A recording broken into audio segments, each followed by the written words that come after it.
I worked at a shop. Here's the truth. And I want to say something before anything else. Most of the mechanics I worked with were good people, genuinely. They knew their trade, they worked hard, they took pride in fixing things right. This isn't about them. This is about the system around them, the pricing structure, the way the whole thing is set up. Because the system almost forces certain things to happen, and most customers have no idea any of it exists. If you want to keep watching this kind of thing, subscribe. I do this every week. That's all I'll say about it.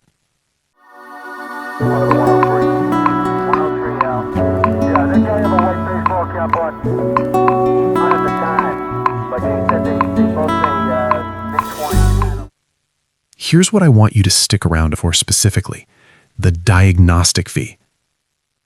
That one section alone could save you $100 the next time your check engine light comes on. We'll get there. So let me start with something most people have never heard of: the flat rate system. Because once you understand this, a lot of other things make sense. When you bring your car into a shop and they say the labor is going to be 2 hours at $130 an hour, you assume that means a mechanic is spending 2 hours on your car. That's a reasonable assumption. It's also not really how it works. Shops pay mechanics on what's called flat rate. What that means is there's a manual, a standardized guide that assigns a set number of hours to every job. Replace a water pump on a specific engine, 2.4 hours. Brake pad replacement front axle, 1.2 hours. Those numbers are fixed, and that's what the shop charges you. But here's the thing. A mechanic who's done that water pump 50 times might finish it in 1 hour and 10 minutes. The shop still bills you for 2.4. The mechanic still gets paid for 2.4. And the shop collects the difference between what they paid the mechanic and what you paid the shop, on top of everything else. I remember the first time I really understood what I was looking at. A customer came in for a relatively straightforward timing belt job. The flat rate book said 4 hours. The mechanic, who was genuinely fast and good at what he did, finished in 2 hours and 40 minutes. Customer paid for 4 hours of labor at $140 an hour. Nobody lied, nobody did anything technically wrong. That's just how it works. And the customer had no idea. This is legal. It's standard across the industry. I'm not saying it shouldn't exist. There's an argument that it protects mechanics who hit a difficult job and go overtime. But nobody explains this to customers. Nobody ever explains it. And then there's the part side of things. Shops buy parts at wholesale. That's their actual cost, what they pay a distributor or supplier for the part before it goes on your car. Then they mark it up. The markup can be anywhere from 30% to 200% depending on the part, the shop, and honestly, sometimes just what they think you'll accept. None of this is disclosed. You get a quote that says part $95. You have no idea that part cost the shop $38. And then there's the suggestion pipeline. A lot of shops, not all but a lot, have monthly targets, services that need to be recommended. Every car that comes in gets the list walked by it: air filter, cabin filter, fuel system treatment, brake fluid flush. Sometimes whether the car needs it or not. I watched this happen hundreds of times. The service advisor would walk out with a clipboard and run through the list, and most people would just nod. Nobody pushed back. Almost nobody ever pushed back. Has a repair quote ever just felt wrong to you? Something where the number didn't make sense? I want to hear that. Drop it in the comments, genuinely. Okay, let me get into the specific ones, because this is what most of you are here for. The oil change. This is the one that gets me because it's the entry point. It's where the relationship starts. A standard synthetic oil change, the kind most cars made in the last 15 years actually need, costs the shop somewhere between $20 and $28 in parts. The oil, the filter, maybe a drain plug washer. That's it. You walk in and you pay $75 to $95, sometimes more. I'm not saying that's pure profit. There's labor, there's the tech's time, there's shop overhead. But then, while you're sitting in the waiting room, they come out and tell you your air filter looks dirty. Your cabin filter needs to be replaced. They'd like to add a fuel system cleaner. We used to joke in the back that the oil change was just the door. Once you were in the door, the real money started.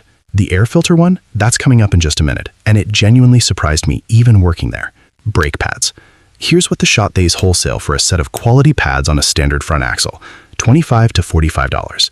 What they charge you for those same pads? $80 to $150, and that's before labor. And then there's the conversation. You know the one. While we were in there, we noticed your rotors are getting thin. We really should do those at the same time. Sometimes that's completely legitimate. Worn rotors are a real safety issue, and if you're putting new pads on glazed rotors, you're gonna have problems. But sometimes it's a car with rotors that have years of life left, and it gets added to the estimate. There was this one customer, I remember her specifically. She came in for a basic brake job, left paying over $800. She trusted what she was told. Most people do. Before you go in for brakes, look up the minimum rotor thickness for your specific car. It takes 2 minutes. Then ask them to measure the rotors and give you the number. If it's above minimum, you can push back. The air filter. This is the highest markup to cost ratio of almost anything they'll sell you. The part itself, a standard engine air filter, costs the shop $8 to $15 wholesale. They charge you $35 to $60, and they add labor on top of that for something you can swap yourself in under 3 minutes with no tools. Open the box, pop 2 clips, pull the old one out, drop the new one in. That's it. That's the whole trick.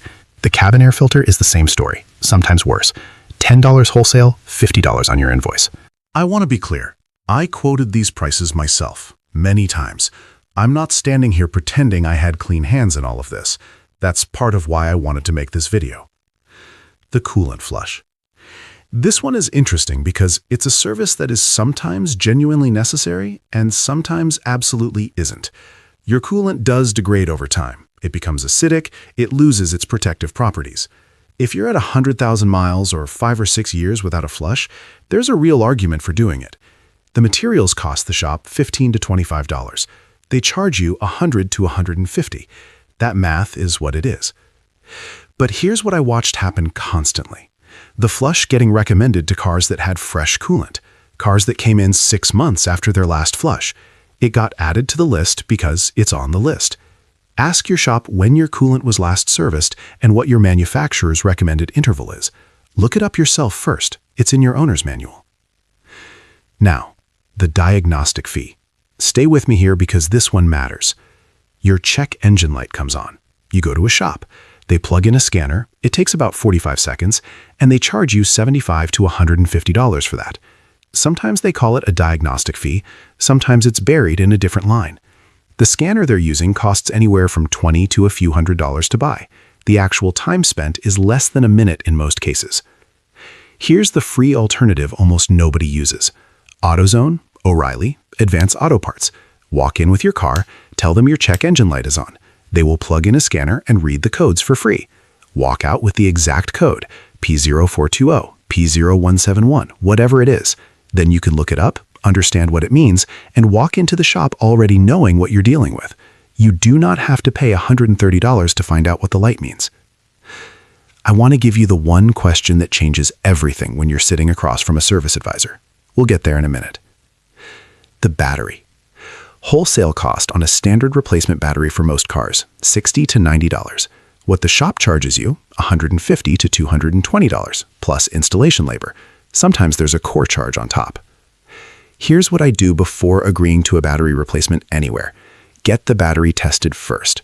Shops will test it for free, parts stores will test it for free. Get the actual test result, the number. A battery health test gives you a percentage or a pass-fail reading.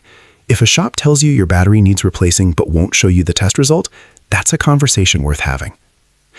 And look, I want to take a second here because I think it matters. None of this is happening in a vacuum. Shops have real overhead. Rent on a commercial bay is expensive. Insurance for automotive work is expensive. Specialized equipment costs real money. Mechanics train for years. The markup system didn't come from nowhere. It came from an industry trying to cover real costs. But here's the honest counter to that. None of those real costs require a 200% markup on an air filter.